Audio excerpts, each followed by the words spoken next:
Hello. So today I will be going over some of my chemistry notes that I found interesting. So yeah, we're gonna go through those right now. So this first one, oopsies. All right. Nope, still not doing it. Okay. It's just about, I don't know, ratios of something. Here we go. This is something that I found interesting. Explain why in Rutherford's experiments some alpha particles are scattered at large angles by the gold foil or even bounce back. Because of the protons in the nucleus. And before this, I think the dominant model of the atom was, this is Ernest Rutherford. Before him was the plum pudding guy, Thomson, J.J. Thomson. And so before this, it was thought that electrons are scattered in like a big positive gradient of, I don't know, just positive whatever. And yeah, this basically disproved that because the protons are concentrated in the nucleus and most of the atom was empty space, found to be empty space because the alpha particles basically went through all the gold and only bounced back in some dense areas or whatever. And because they bounce back, because alpha particles have a relatively high mass, and so because of this, the extent of the deflection somewhat like bounce completely back, indicates that the nucleus is heavy and dense, which is true because it contains most of the mass, but because of the protons and the neutrons. Yes, the neutrons, which is where we get our atomic mass units from. Electrons aren't counted because they're so freaking light. Yeah. Subatomic particles, we already know all that. Yeah, probably. Anything else that I found interesting? Oh yes, the contribution of these scientists to the atomic models of the atom. John Dalton, he revived the concept of atoms and proposed an atomic model because before this, people were largely, I believe, according to this textbook, operating on an Aristotelian view of matter proposed by Aristotle, that things are made up of four elements, like, you know, the Avatar, water, fire, earth, blah, blah, blah. And there was this one guy, I forgot his name. I'm not gonna remember his name.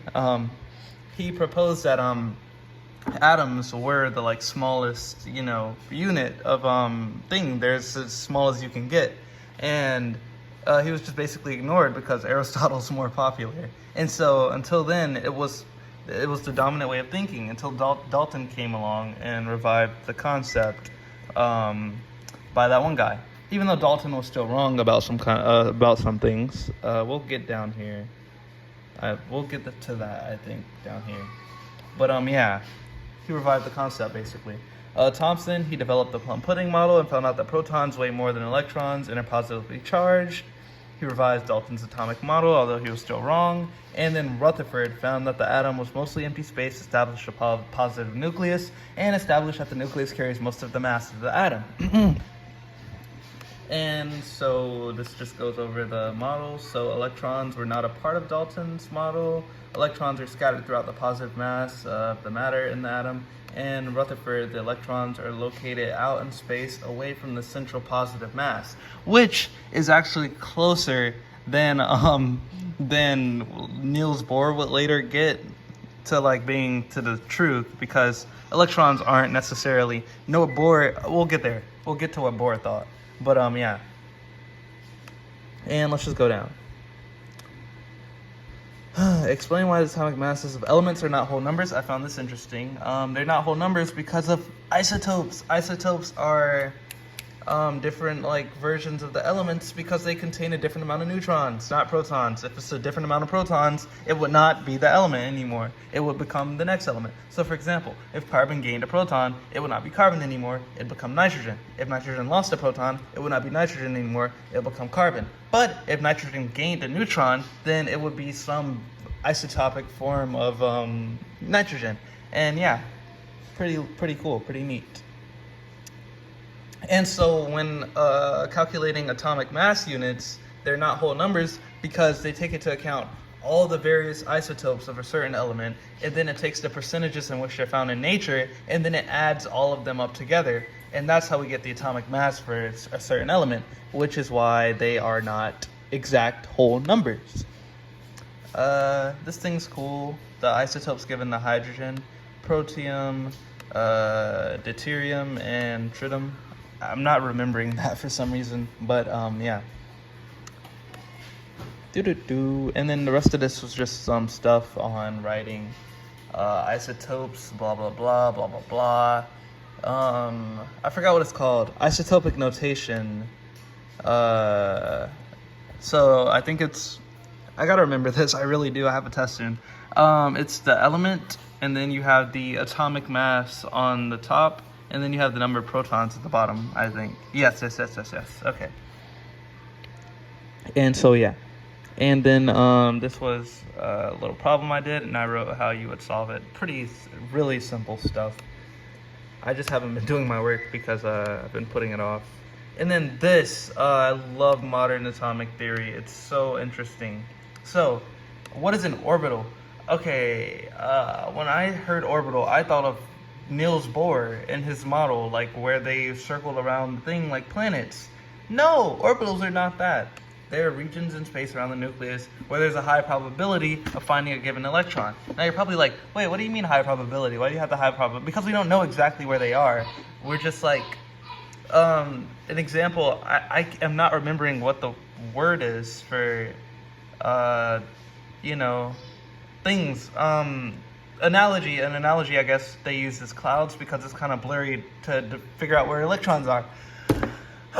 But, yeah. We don't actually know. There's like a 90% probability, I think. Is yeah, whatever. Let's just move on. Under what conditions can an electron? They have to have opposite spins. So this is called the Pauli exclusion principle. Two electrons with the same spin cannot be in the same orbital, I believe.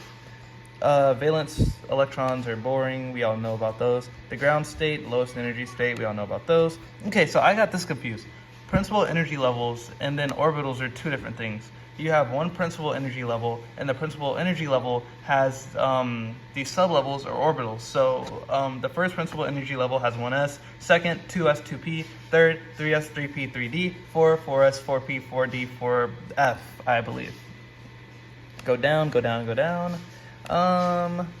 And there's only a certain amount of electrons that are possible in any energy level because remember, the S has only one orbital, and because it only has one orbital, there's one electron going up, one electron going down. And remember, electrons that, like, they can't have the same spin and occupy the same orbital.